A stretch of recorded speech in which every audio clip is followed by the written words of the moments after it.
Hey everyone, and welcome to The Explainer.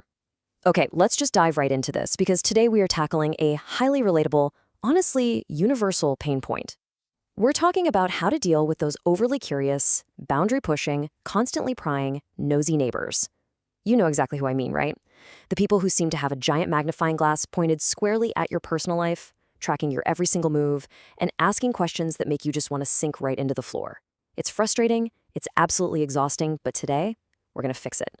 I mean, picture this. You're just trying to take out the trash, minding your own business, and suddenly someone pops over the fence like, "Oh, hello there. Say, when are you getting married? What's your salary these days? Why no cuds yet? Where are you going every single morning at 8 a.m.? It is completely infuriating. And look, your frustration is entirely valid. Nobody enjoys feeling like they're under a neighborhood microscope. But instead of getting visibly angry or, just hiding inside your house, we're going to learn how to handle this like actual behavioral experts. So here's our game plan for today's explainer. We're going to quickly cover, number 1, the nosy neighbor problem. 2, deflecting the attention. 3, providing boring responses. 4, setting firm boundaries. And finally, number 5, your mental peace. Starting things off with section 1, the nosy neighbor problem, and specifically the invasion of personal boundaries. Which brings us right into section 2, deflecting the attention, through subtle conversational pivots. Okay, so this is the very first tier of our escalation ladder. Think of it as the foundation of the psychological survival toolkit we're building today. We're starting with clever psychological tricks to get the spotlight completely off you without causing any open conflict.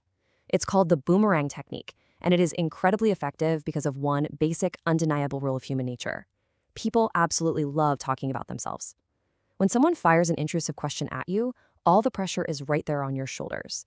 But by immediately throwing a question back at them, literally like a boomerang, you flip the script. You completely disarm them, and you remove all that conversational pressure from yourself. Let's see how this actually plays out in a real-world scenario. Let's say your neighbor leans over and asks, "What's your salary?" Instead of freezing up or getting defensive, you just reply with a super polite, breezy tone, "Oh, an average amount. Are expenses high for you too these days?" Boom. Did you see what happened there? You gave a total non-answer, and then you immediately handed the microphone right back to them to complain about their own grocery bills. It works beautifully in real time.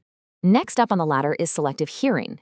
Now this means completely ignoring the intrusive question as if you literally did not hear it and purposefully starting a brand new, totally unrelated topic.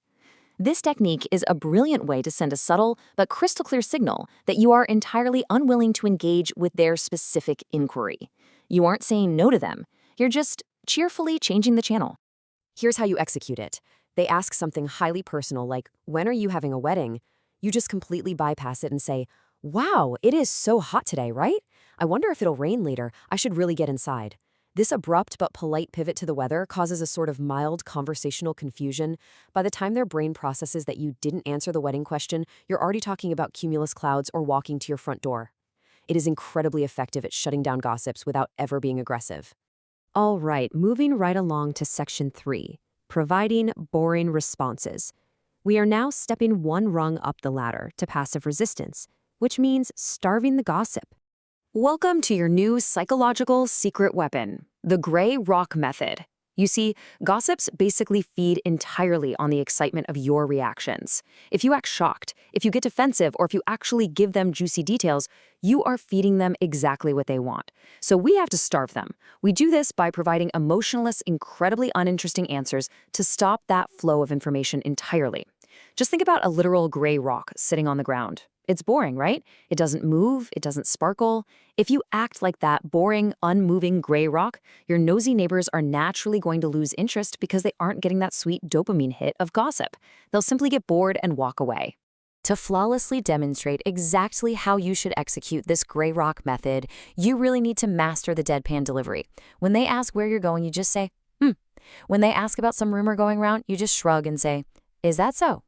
Or, "Let's see." Or, "I don't know."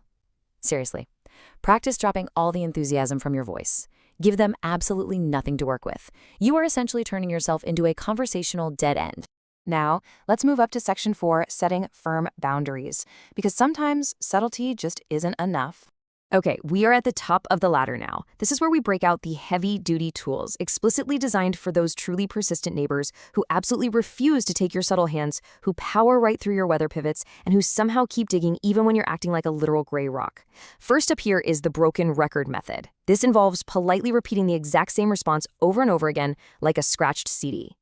Highly persistent gossips will often try to ask the exact same question in 3 or 4 different ways, just hoping you'll eventually slip up, which means you must become an unmoving wall of repetition. So you just pick a neutral phrase and you stick to it with calm, unwavering firmness. I haven't thought about it yet. If they ask again in a slightly different way, you smile softly and say, like I said, I haven't thought about it yet. If they push a third time, I haven't thought about it yet.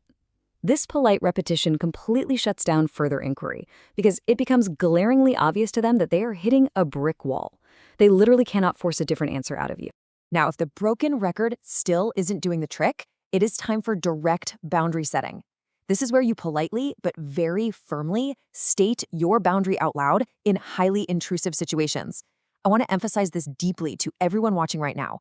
You have absolutely zero obligation, none whatsoever, to satisfy someone else's curiosity about your private life. You are allowed to just close the door on the conversation. Here is the ultimate trump card in your toolkit. You simply state, I don't like discussing my personal matters with others. I hope you understand. It's perfectly polite, sure, but it is incredibly direct, and it leaves absolutely no room for misinterpretation, negotiation, or pushback. You aren't being rude. You are simply stating a fact about how you operate. Which brings us to our final section for today's explainer, Section 5, Your Mental Peace. This is the ultimate priority. I really want you to take this to heart. Your mental peace is worth so much more than someone else's idle curiosity.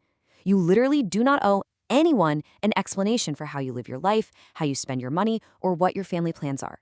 Your mental well-being always, always comes first.